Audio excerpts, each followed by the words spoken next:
Hello everyone, welcome to Fix Zone. Today we will be discussing how to automatically confirm ChatGPT requests on your iPhone. It's an easy guide. So the first thing we need to do is open the Settings application on your iPhone.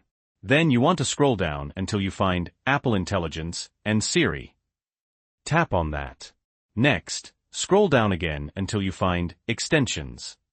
You should see the ChatGPT extension listed there. Click into it. Now, scroll down one more time to find the Siri option.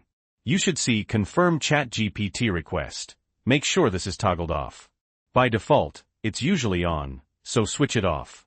Once this is toggled off, you can close out of the Settings application. Now the next time you make a Siri request involving ChatGPT, you'll no longer have to manually confirm it. It's going to automatically start processing the request, as you can see here. And that's it. A super simple way to make using ChatGPT with Siri much smoother.